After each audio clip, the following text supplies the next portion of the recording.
análisis dimensional y vectorial? Bueno, en primer lugar hay que tener en cuenta que un concepto de física, ya antes de empezar con el tema, entender de que la física es una ciencia que en este caso es comprobable, demostrable, es exacta y que va a estudiar las propiedades de la materia, energía, tiempo y sus respectivas interacciones. Es una rama muy amplia, ya que hay, por ejemplo, ramas de electromagnetismo, de acústica, termodinámica, física nuclear, lo último que hay hoy en día, la física cuántica. O sea, es un campo muy amplio la física. Así que entonces tengan en cuenta esa definición de la física, que estudia las propiedades de la materia, energía, tiempo y sus respectivas interacciones.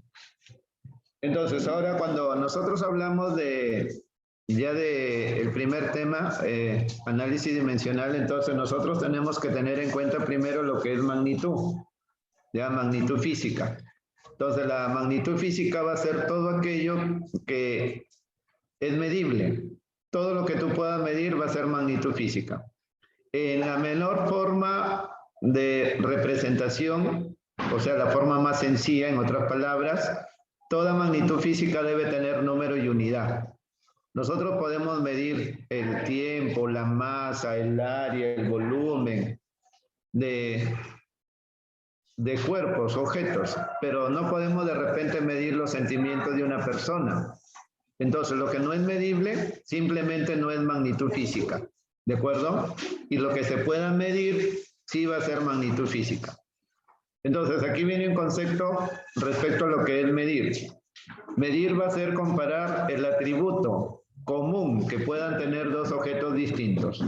Por ejemplo, yo puedo tener una puerta y entonces esa puerta, tú sabes que tiene un largo, tiene un ancho y de repente tiene un espesor. Y de repente yo quiero medir, vamos a decir, este alto de la puerta, esa alturita. Ya lo quiero medir. Entonces, y de repente yo tengo una reglita que me va a servir como instrumento de medición. Entonces, ¿qué tienen en común este alto de la puerta con esa reglita? En común tienen un atributo, que los dos tienen longitud. Y en ese caso, entonces, lo que yo voy a medir es la longitud, entonces, en ese caso. Bien, ese es el concepto, entonces, de lo que es medir. Ahora, el proceso de medición exige establecer lo que tú vas a medir y qué es lo que vas a emplear para medir. Por ejemplo, quiero medir la altura de esa puerta. De repente puedo utilizar una regla, si sé cuánto mide, de repente un lapicero, de repente puedo utilizar una wincha, etcétera. Por ejemplo, aquí una balanza de platillos a nosotros nos permite determinar masa, medir masas, o este cronómetro nos permite medir tiempos. Entonces, estos son los instrumentos de medición que tú vas a utilizar para determinadas magnitudes. Bien. Ahora, vamos a ver la clasificación de las magnitudes. ¿Cómo se clasifican las magnitudes?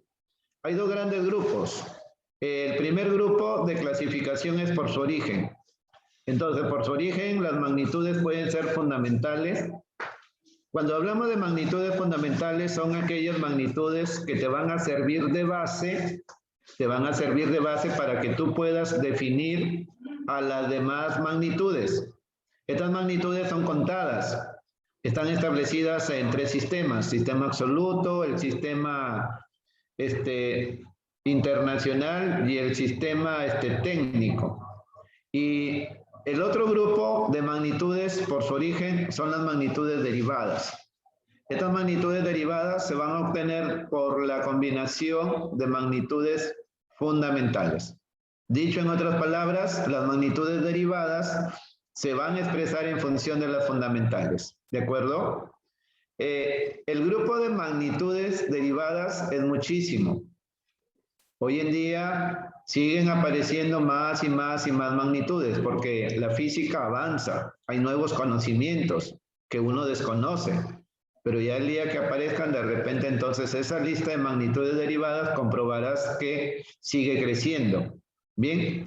El otro grupo de clasificación de las magnitudes es por su naturaleza. Entonces, aquí hay tres tipos de magnitudes. Están las magnitudes escalares, están las magnitudes vectoriales y las tensoriales. Nosotros nos centramos más en las dos primeras, porque eso es lo que más viene en lo que es el nivel en que estamos, PREU. Lo único que yo les quiero mencionar acá es que una magnitud escalar está bien definida mediante un valor numérico y una unidad. Entonces, si yo tengo valor numérico y unidad en una magnitud, ten la seguridad de que es magnitud escalar. Por ejemplo, yo puedo hablar de 5 metros. 5 metros es una medida de longitud. Entonces, la longitud va a ser, en este caso, va a ser una magnitud escalar.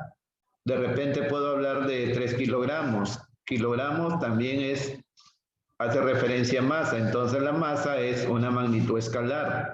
La capacidad calorífica, el área, el volumen, el tiempo, la energía, el trabajo, son magnitudes escalares. En cambio, las magnitudes vectoriales van a necesitar valor numérico, van a necesitar unidad y van a necesitar una dirección, ¿de acuerdo? Entonces, aquí va a estar la diferencia, que la magnitud vectorial necesita dirección. Por ejemplo, ahí nosotros como magnitudes vectoriales tenemos el desplazamiento, que lo vamos a ver en cinemática, a la fuerza, que va a aparecer en estática, dinámica, el campo magnético, que va a ser nuestro último tema. Entonces, velocidad, aceleración, fuerza, desplazamiento, cantidad de movimiento, campo eléctrico, campo magnético, son ejemplos de magnitudes vectoriales, magnitudes que necesitan un número, una unidad y una dirección, ¿de acuerdo? Listo. Ahora por acá nosotros tenemos el cuadrito que va a ser obligatorio, que tú tienes que conocer con respecto a lo que son las 7 magnitudes fundamentales. Este cuadrito son las 7 magnitudes fundamentales del sistema internacional. Entonces, ahí figura la longitud, cuya ecuación dimensional es L mayúscula y la unidad es el metro. Y la simbología de esa unidad es la M minúscula. Otra magnitud fundamental es la masa, ahí está su ecuación dimensional, M mayúscula, está la unidad. Tiempo es otra magnitud fundamental, la temperatura termodinámica, que se va a representar por tita, ahí está la ecuación dimensional, tita, no es teta, sino tita. La intensidad de corriente es otra magnitud fundamental, su ecuación dimensional o su simbología es una I mayúscula. Ayer los que estuvieron en la asesoría escucharon este nombre, la intensidad luminosa. Entonces también es una magnitud fundamental y su ecuación dimensional es J. Y tenemos por último a la cantidad de sustancia. Esta cantidad de sustancia, de repente tú ya lo has escuchado hablar en química, también es una magnitud fundamental, se representa con la letra N mayúscula y la unidad es la mol. Entonces, muchachos, tienen que aprender estas 7 magnitudes, ¿ya? Tienes que aprender estas 7 magnitudes que son las fundamentales. Cualquier magnitud que no esté en este cuadro simplemente es derivada. Por ejemplo, yo te puedo preguntar, ¿el impulso es magnitud fundamental o derivada en el sistema internacional? Si no está en este cuadro el impulso, magnitud derivada. De repente te digo, a ver, la dilatación, el coeficiente de dilatación lineal, que lo vimos ayer también, ¿es magnitud fundamental o derivada? No aparece aquí el coeficiente. Ah, magnitud derivada. Entonces va a ser fácil. Apréndete estas 7 magnitudes. Por favor, revisen ahí también de lo que les brinda la academia los otros 2 sistemas. El sistema absoluto, que considera 3 magnitudes fundamentales, longitud, masa, tiempo, y el sistema técnico, cuyas magnitudes fundamentales son la longitud, la fuerza y el tiempo. Ya, hay que revisar, por favor. Ya, porque aquí no se abarca todo. Yo te estoy dando las cosas puntuales que vamos a necesitar.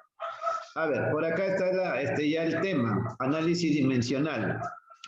Mira, el análisis dimensional es una rama de la física que te va a permitir estudiar todas las propiedades, representaciones, formas, escritura que tú puedas hacer con las magnitudes físicas. Entonces, lo primero que tú debes tener presente para el análisis dimensional es lo que es una fórmula dimensional. Mira, una fórmula dimensional es una magnitud física derivada expresada en función de fundamentales, ¿de acuerdo? Esa es una fórmula dimensional. Magnitud física derivada en función de las fundamentales. Entonces, ¿quién es aquí X? Ah, X es la magnitud derivada. Y esa magnitud derivada, escúchame, se puede expresar en función de la longitud, de repente en función de longitud masa, de repente en función de longitud masa tiempo, o de repente en función de las otras 7 magnitudes fundamentales. Mira, para entenderlo, aquí la magnitud derivada es A, y esa magnitud derivada se está expresando solamente en función de la longitud, y se está expresando como longitud al cuadrado. Esto entonces para mí sería un área. ¿Ya? Bueno, como yo ya conozco, yo sé que esto es un área. Por ejemplo, aquí esta magnitud V se está expresando en función de longitud y tiempo a la menos 1. Entonces, esta magnitud derivada se está expresando en función a 2 magnitudes fundamentales. Y los que ya conocen saben que esto es la velocidad. Y así, tú puedes tener magnitud derivada que de repente se puede expresar en función de 3, de repente en función de 4, y así sucesivamente. De repente hay una magnitud derivada que no conocemos que se expresa en función de las 7. ¿De acuerdo? Ahí está entonces lo que es fórmula dimensional. Ahora, vamos a ver lo que es una cantidad dimensional. Mira, cuando nosotros hablamos de una cantidad dimensional, básicamente es un número. Y la ecuación dimensional de un número simplemente va a ser la unidad. Entonces, de ahora en adelante, cuando en un problema te digan que tal magnitud es adimensional, quiere decir que no tiene dimensiones o que simplemente va a ser un número. ¿De acuerdo? Aquí está entonces, dice, carece de dimensiones. Y la fórmula dimensional es 1. Eso me interesa. ¿De acuerdo? Ahora, vamos por acá. Mira. Vamos a ver lo que es una ecuación dimensional. No lo confundas con la fórmula dimensional. La ecuación dimensional ya viene a ser en este caso una fórmula. Una fórmula que de repente puede tener 2, 3, 4, 5 o varios términos. O sea, la ecuación dimensional siempre va a tener esta estructura. Ya, mira, aquí donde estoy enmarcando, va a tener esa estructura. Entonces, aquí está la igualdad. Mira, aquí está la igualdad. Y en la primera parte estaría el primer miembro. Este primer miembro tiene 2 términos, ¿ya? Y este segundo miembro, bueno, aquí también le han puesto 2. De repente puede que tenga 1, de repente puede que tenga 3. Pero la cuestión es que una ecuación dimensional ya es una fórmula. Y puede, repito, tener 2 términos, 3 términos, 4, 5, dependiendo de la complejidad que pueda tener la ecuación. ¿De acuerdo? Eso hay que diferenciarlo. Nosotros vamos a trabajar con ecuaciones dimensionales, con fórmulas que nos van a dar en los problemas. Ahora, ayer hablábamos también de un principio fundamental que se da en el análisis dimensional. Es el principio de homogeneidad dimensional. ¿Ya? Principio de homogeneidad dimensional. Entonces, yo te decía el día de ayer que este principio básicamente tú lo vas a aplicar cuando en una ecuación dimensional tú tengas entre términos una operación de suma, como hay aquí entre A y B, o una operación de diferencia como lo hay entre C y D. ¿De acuerdo? Entre C y D. Entonces, ¿qué va a pasar? Que esta operación de suma, cuando tú le apliques el pH, porque así lo abreviamos pH, esta operación de suma se va a convertir en una igualdad. O esta operación de diferencia también se va a convertir en una igualdad. ¿De acuerdo? Entonces, sumas o diferencias se convierten en igualdades. Profe, ¿y si yo tuviera 2 magnitudes que se multiplican o 2 magnitudes que se dividen? La multiplicación y la división sí cumplen sus propiedades. Solamente la suma y la diferencia son las que no cumplen. Por eso es que se toma igualdad cuando hay esas operaciones. ¿De acuerdo? Fíjate ahí entonces así como está el esquema. A ver, vamos avanzando. Aquí hay dos reglitas que son las que yo considero fundamentales para los problemas. Bien, atentos. Aunque ayer habíamos trabajado ya las propiedades, pero aquí hay dos fundamentales. Aquí tú tienes una ecuación dimensional, ¿correcto? Ahí tienes una ecuación dimensional. En esta ecuación dimensional, observa, tienes números como 3 y 2, ¿sí o no? Tienes una constante numérica como pi. Tienes una función trigonométrica como el coseno y la tangente. Por acá tienes una función logarítmica, ¿de acuerdo? Entonces, la propiedad dice que cuando se tenga una constante numérica, una función trigonométrica, una función logarítmica exponencial, tú lo vas a considerar adimensional, o sea, de valor 1, ¿ya? O que carezca de dimensiones, siempre y cuando se encuentren como coeficientes. Pero si estuvieran como exponentes, van a conservar su respectivo valor. Entonces, mira, acá está. ¿Quiénes son coeficientes aquí en esta ecuación dimensional? El 3, el valor de pi, están como coeficientes, la tangente de beta y el logaritmo de x. Entonces, ¿qué es lo que vas a hacer qué es lo que vas a hacer en la ecuación dimensional? Sustituirlos por 1, ¿ya? Lo vamos a sustituir por 1. En cambio, este 2 y este coseno de alfa están como exponentes. ¿Qué va a pasar ahí? Que se les va a asignar su valor que tengan. Si es coseno de 30, le darás el valor que le corresponde, raíz de 3 sobre 2. Si aquí es 2, entonces el 2 queda ahí, conserva su valor. Bien, esta propiedad entonces es primordial. Ahora, la segunda propiedad te dice que si en vamos a decir, en una ecuación dimensional, de repente uno de los términos que constituyen a la ecuación dimensional en su exponente, mira aquí el caso de D, que tiene un exponente XY sobre Z. Si una magnitud física aparece en un exponente, entonces todo ese exponente se tiene que igualar a 1. Y yo te digo aquí algo fundamental. Siempre en las ecuaciones dimensionales, por lo general, las letras van a representar a magnitudes físicas. Así como A será una magnitud física, B, D, E, F y C. Entonces acá también existe la posibilidad de que X, Y o Z sea una magnitud física. Entonces, si hay una magnitud física, iguálalo directamente a 1. ¿De acuerdo? Muy bien. Eso es lo que nosotros necesitamos solamente para el análisis dimensional. Ahora, lo que viene es un cuadrito. Ya, aquí nomás te voy a dar referencia. Pero miren, para los jóvenes que están empezando, por favor, aprendan estas definiciones para que se les haga más fácil recordar a las ecuaciones dimensionales de ciertas magnitudes. Por ejemplo, el área es una magnitud escalar. Este ME es escalar, para que tú también vayas ampliando ahí tu lista de magnitudes escalares y vectoriales. El área siempre lo vas a recordar como el producto de largo por ancho. El largo es una longitud, el ancho es otra longitud. Así que su ecuación dimensional sería longitud al cuadrado. Y de esta ecuación dimensional sale la unidad. Si aquí es longitud, entonces la unidad es metro. Y como está al cuadrado, entonces la unidad del área es metro cuadrado. Esa va a ser la forma, cómo vas a sacar la unidad. El volumen también es magnitud escalar. El volumen es el producto de 3 longitudes, largo, ancho y altura. Así que su ecuación dimensional será una longitud al cubo. Y la unidad es metro cúbico. Atento por acá, la velocidad. Hay dos velocidades que tú tienes que diferenciar. Hay una velocidad que es exquisita, es única, no la puedes, no le puedes asignar otro nombre, no se lo puedes cambiar, y esa velocidad es la velocidad angular.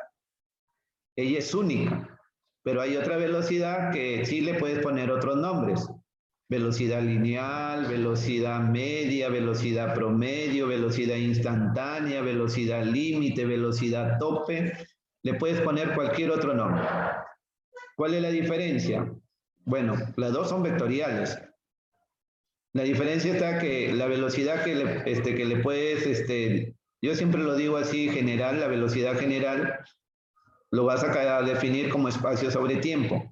El espacio y longitud iría arriba, la longitud, y el tiempo iría abajo. Y cuando tú apliques tu álgebra, pasando el tiempo al numerador, entonces te va a quedar esta ecuación, que lo vimos hace un momento. En cambio, la otra velocidad es simplemente ángulo sobre tiempo. El ángulo es un valor numérico, adimensional, iría 1 arriba y el tiempo iría abajo, t. Y si aplicas el álgebra, subiendo el tiempo al numerador, te quedaría t a la menos 1, ¿ya? T a la menos 1. Bien. Por aquí, como número 5, yo he anotado la frecuencia. La frecuencia es una magnitud que lo vamos a ver en cinemática circunferencial y se define como el número de vueltas sobre tiempo. La frecuencia también va a tener la ecuación dimensional t a la menos 1. Entonces, aquí hay algo que tú tienes que conocer. Pueden haber dos magnitudes físicas de naturaleza diferente que van a tener la misma ecuación dimensional. Un ejemplo, la velocidad angular con la frecuencia. Por acá, mira, también se presenta el caso con la aceleración. Hay una aceleración general y hay una aceleración particular, exquisita. La aceleración angular, que se va a definir como la velocidad angular entre el tiempo, esto me interesa que lo manejes, velocidad angular sobre tiempo, va a tener ecuación dimensional t a la menos 2, ¿ya? En cambio, la otra aceleración, que puede ser aceleración media, aceleración instantánea, aceleración de la gravedad, aceleración promedio, muchas veces lo ponen así, es la velocidad dividida entre el tiempo. ¿Qué velocidad, profe? La velocidad general es tal, LT a la menos 1. Dividido entre el tiempo, te va a quedar LT a la menos 2, ¿correcto? Marca bien esas diferencias, ya, por favor. Mira, por acá para ir viendo, hay tres magnitudes que te he puesto juntas, fuerza, peso y empuje. Las tres son vectoriales. Las tres tienen la misma ecuación dimensional, MLT a la menos 2. ¿Cómo lo voy a recordar, profe, para no olvidarme? La fuerza. A partir de la definición de fuerza, la fuerza es masa por aceleración. La masa es magnitud fundamental, M. Y la aceleración lo tienes acá, LT a la menos 2. Listo, se acabó. La unidad, apréndelo. La masa, kilo. Ahí está, kilo. La longitud, metro. Y el tiempo, segundo. Pero ya lo estoy pasando al número. Aquí está en el denominador. Sería entonces kilogramos, metro sobre segundo al cuadrado. Es la unidad de Newton. Por acá usted tiene al trabajo, la energía y el calor. Tres magnitudes físicas diferentes. Las tres son escalares. Su ecuación dimensional es la misma, ml cuadrado t a la menos 2. Usted lo va a recordar a partir de la definición de trabajo. Trabajo es fuerza por distancia. La fuerza lo tienes aquí, ¿ve? Y la distancia es una longitud. Entonces, a todo esto, multiplícalo por una longitud. Te queda esto, ¿ya? Pero mira que ahí con el mismo color hay otra abajito que tiene la misma forma y eso corresponde al momento de fuerza. El momento de fuerza tiene la misma ecuación dimensional que el trabajo, la energía y el calor. La diferencia es que es magnitud vectorial, ¿ya? Magnitud vectorial. Fíjate la unidad para las anteriores, es el joule. Newton por metro es el joule, siempre y cuando sea magnitud escalar. Pero si es magnitud vectorial, simplemente será Newton metro, ¿ya? ¿De acuerdo? Por acá tenemos a la potencia. La potencia es trabajo sobre tiempo. El trabajo ya lo tienes, divídelo entre el tiempo. La ecuación es ml cuadrado t a la menos 3. Está la densidad, masa sobre volumen. Está la presión, que lo vas a recordar como fuerza sobre área. La fuerza ya lo tienes, el área lo tienes, nomás reemplaza y obtienes la ecuación. Aquí hay otras dos parejitas más, cantidad de movimiento y impulso. Son vectoriales. Son magnitudes físicas vectoriales. Tienen la misma ecuación. ML a la menos 1, T a la menos 1. ¿De acuerdo? Esa es la ecuación dimensional. Por acá está la carga eléctrica. Ayer lo vimos también la carga eléctrica. La carga eléctrica se define como la intensidad de corriente por tiempo. Y la ecuación dimensional es I por T. Bien, yo le he puesto estas magnitudes como principales. Obviamente hay otras que ya también tú tienes que revisar. ¿De acuerdo, muchachos? Y ahora sí, pasamos a ver una teoría de vectores, ya para ir entrando a la otra parte del primer tema.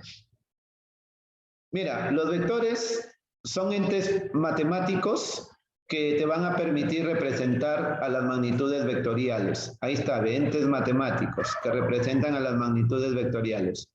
Todo vector debe tener un módulo y una dirección. ¿Ya? Entonces yo aquí tengo la representación de un vector, una flecha orientada. Esta es una flecha orientada. Entonces en esta flecha, el porte que tiene desde la puntita hasta la colita, usted le va a llamar módulo, ¿ya? Le va a llamar módulo. Y el otro elemento que debe tener siempre presente es la dirección.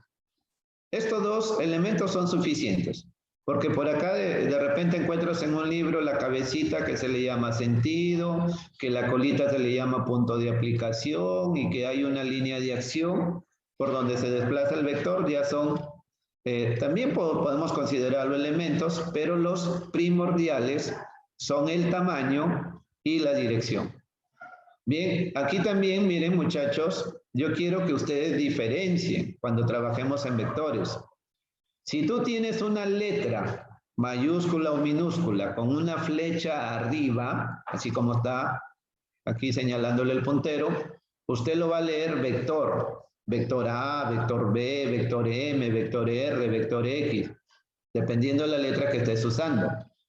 Pero si tú a esa representación lo tienes encerrado entre barras, aquí faltó la flechita, entonces si está encerradito entre barras, usted lo va a leer módulo del vector A.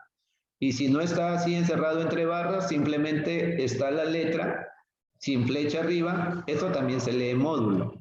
Ya jóvenes, también se lee módulo.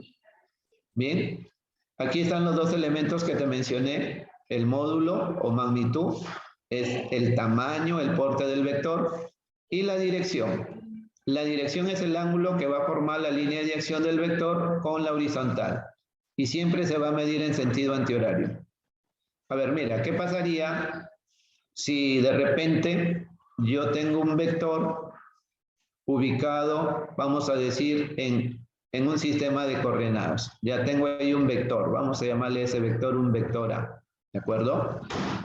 Y de repente de ese vector A yo quiero medir su dirección. Entonces, yo siempre, cuando el vector esté ubicado en un sistema de coordenadas, yo tengo que medirlo a partir del semieje positivo de las X, a partir de ahí. Y entonces, a partir de ese eje, entonces yo tomaría toda esa abertura. ¿De acuerdo? Y ahí entonces toda esa abertura estaría representando la dirección de ese vector A. Entonces, no te olvides, siempre lo vas a medir en sentido antihorario. ¿Bien? Por acá hay unos tipos de vectores. Ahí en tu módulo tienes como 9 tipos de vectores, pero por acá yo considero siempre los que más aparecen en los problemas. Aquí nomás le voy a dar la referencia. Vectores colineales. Los vectores colineales se caracterizan porque son vectores que van a estar ubicados sobre una misma recta. Imagínate que esa línea roja es la recta. Y sobre esa recta entonces está el vector A, el vector B y el vector C. Los tres vectores son colineales. Hay dos vectores que tienen el mismo sentido, vector A y vector C. Entonces, estos vectores A y C les puedo llamar vectores codirigidos, porque tienen el mismo sentido.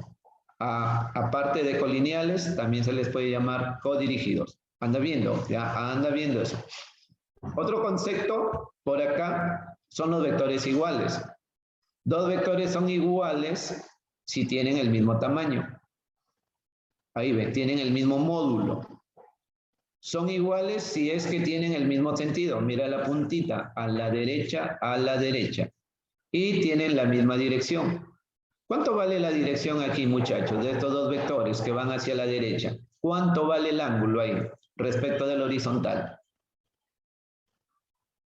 A ver.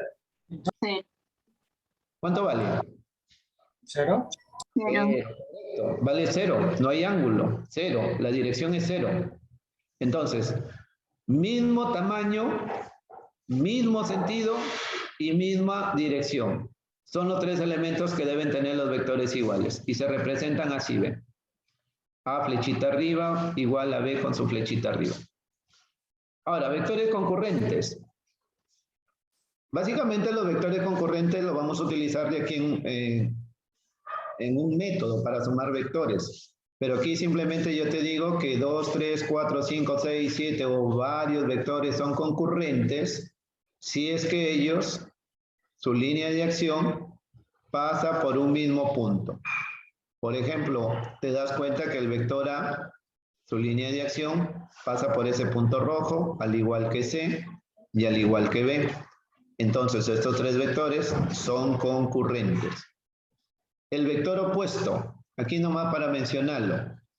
Un vector es el opuesto del otro si es que tienen el mismo tamaño, pero tienen sentidos contrarios. ¿Ya? Tienen sentidos contrarios. ¿Ya? Bastante cuidado con eso. Mismo tamaño y sentidos contrarios. Entonces, tú puedes decir B es el negativo de A, o yo también puedo decir el vector A es el negativo del vector B. Las dos valen, ¿ya? Las dos valen ahí. ¿Listo? Muy bien. Ahora sí, vamos por acá. Vamos con los métodos, ¿ya? Para ir avanzando. A ver, vamos viendo los métodos para sumar y restar vectores. Muchos de repente ya conocen. Vamos a recordar simplemente. Método del paralelogramo. ¿Cuántos vectores te permite sumar el paralelogramo? Te permite sumar solamente 2 vectores. La condición es que esos 2 vectores, bueno, aquí es el vector A y el vector B, esos 2 vectores tienen que ser concurrentes. Aquí están siendo concurrentes. Tienen que estar unidos por el origen. ¿Ya? Ahí está, los 2 vectores unidos por el origen. ¿Sí ves ese punto rojito? ¿Sí? Ahí están unidos por el origen. Entonces, yo le voy a trazar a este vector A, le voy a trazar una paralela acá, ¿ven? Y a este vector B le trazo otra paralela acá. De tal manera que de ahí viene el nombre de paralelogramo. Paralelogramo. Lo que hemos formado es un paralelogramo. ¿Bien? Entonces, este vector verde, que nace del mismo origen común de los vectores y que se mueve en esa diagonal, vendría a ser el vector suma. El vector suma de A más B, que de ahora en adelante también se le llama resultante. Ya se le llama resultante. Y este vector rojito, que no parte del origen común de los vectores, sino, mira, parte de puntita a puntita. Ese vectorcito para el vector A y B viene a ser el vector diferencia. Ya, vector diferencia. Aquí es importantísimo, aquí señala la puntita. Por ejemplo, aquí la puntita está señalando al vector A. Entonces, la diferencia aquí sería vector A menos B. ¿Ya? Bastante cuidado con eso. Profe, y si hubiera la puntita, hubiera estado señalando a B, ¿cómo era la diferencia? ¿Cómo era la diferencia? Si esta puntita estaba señalando a B. Aquí nomás cambiabas. ¿B menos quién? B menos A. B menos A. ¿Listo? Ahora, ¿qué pasa si tú quieres conocer el tamaño de este vector suma y el tamaño de ese vector diferencia? Ya los quieres conocer en tamaño. Entonces, tú tienes que conocer cuánto vale el ángulo que te forman los dos vectores. Si tú conoces el ángulo y conoces los tamaños de los vectores, conoces la suma y conoces la diferencia. Aquí entonces tienes que aprenderte este esquema, la ley de cosenos.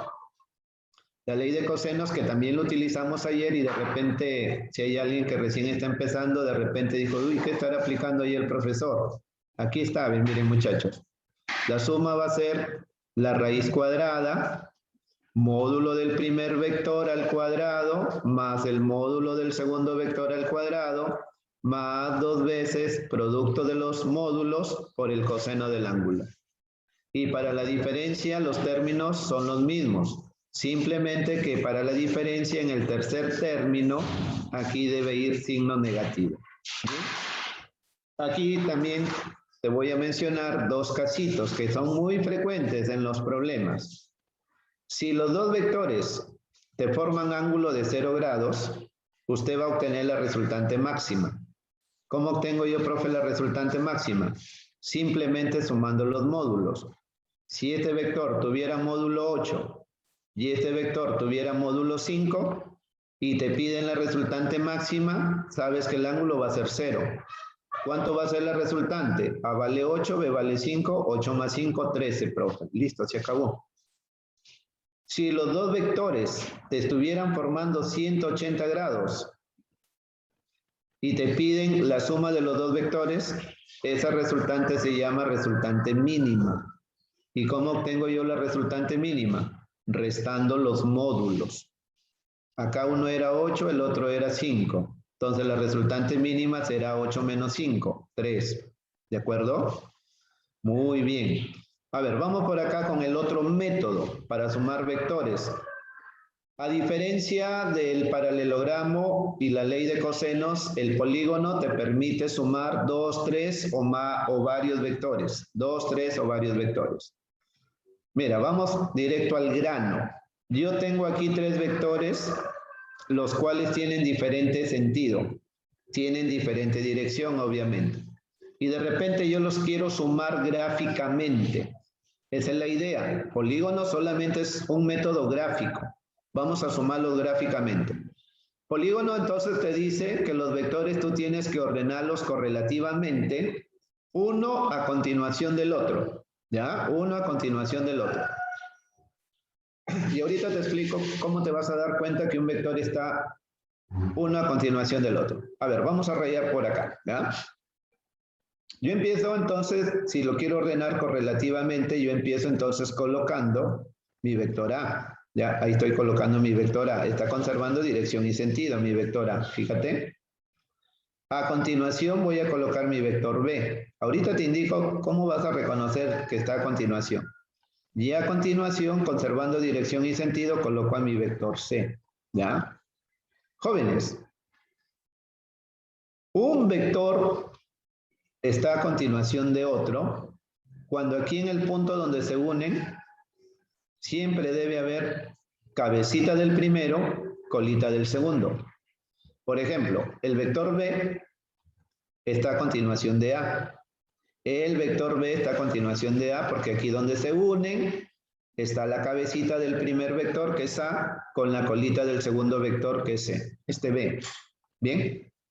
Ahora, ¿cómo me doy cuenta que el vector C está a continuación de B? Aquí ve donde se unen. Está la cabecita del primer vector. En este caso, el primer vector sería B. Y el segundo vector sería C. Cabecita del primero, colita del segundo. Puntita, colita. Entonces, aquí mis 3 vectores que yo voy a sumar ya están uno a continuación del otro. Profe, ¿cómo grafico la suma? La suma es fácil de graficarlo. Mira, tú te vas a ubicar en el origen del primer vector. El primer vector que ubiqué fue A. Y a partir de ese origen, entonces yo voy a trazar un vectorcito que vaya hasta la cabecita del último vector. El último vector fue C. Entonces ahí, eso vendría a ser mi vector suma. ¿De acuerdo? Hay un caso especial de que cuando los vectores, al momento de ordenarlos, te forman una figura cerrada, la resultante vale 0, como se indica acá. La resultante vale 0. De repente, de aquí, por ahí hay algún problema donde la resultante sea 0, te hago recordar, ¿ya? Para ir ya terminando. Descomposición de vectores. A ver, la descomposición de vectores. Cuando nosotros ubicamos un vector en el plano, o de repente en el espacio, ese vector lo puedes ubicar en cualquier cuadrante, primer cuadrante, segundo cuadrante, de repente por acá tercer cuadrante o cuarto cuadrante.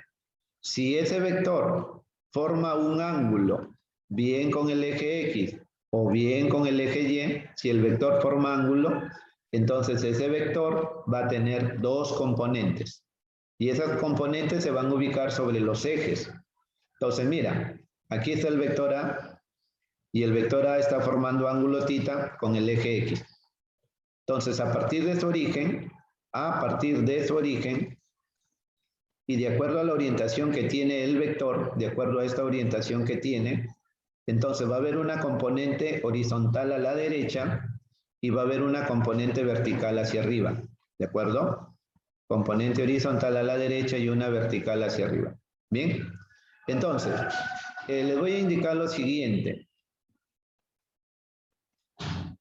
El ángulo, en este caso, digámoslo así, está descansando sobre la componente AX, sobre la componente horizontal. Entonces, esta componente AX vendría a ser tamaño del vector por la función coseno. O sea, tú lo escribirías así, mira.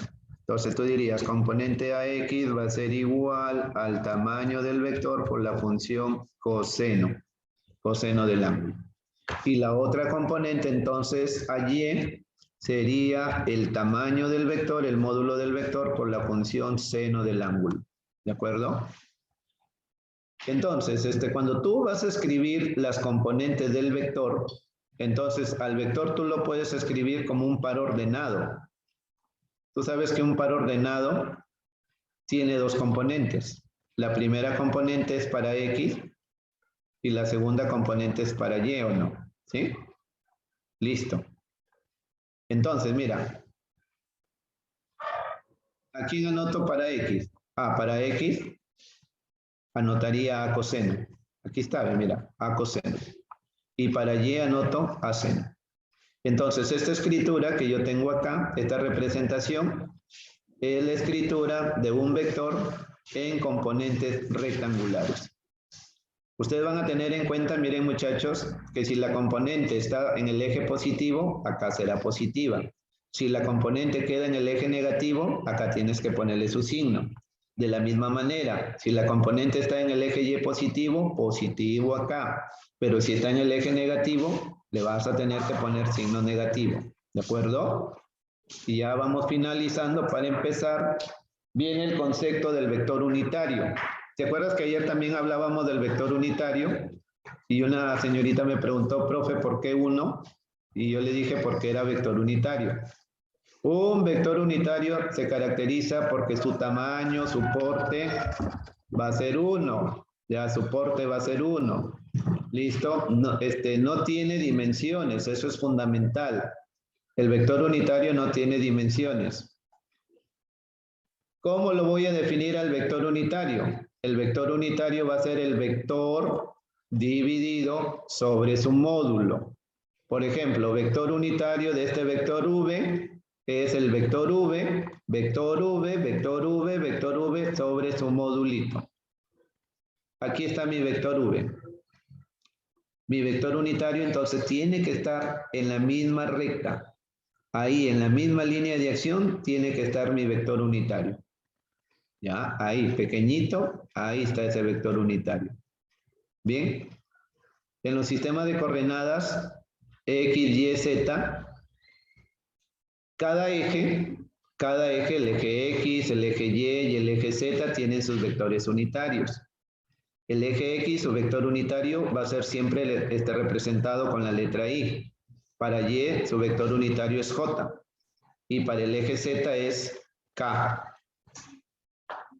No se olviden, de repente también te pueden preguntar, por ejemplo, cualquier componente que esté en el eje X se llama abscisa. Cualquier componente que esté en el eje Y se llama ordenada. Y cualquier componente que esté en el eje Z se llama cota. Ya, cota, con C. Vais a pensar que estoy diciendo J. Así ve, cota, ¿ya? Ese es el nombre que se le da. Abscisa para X, ordenada para Y, cota para Z. Bien, entonces, eso es todo.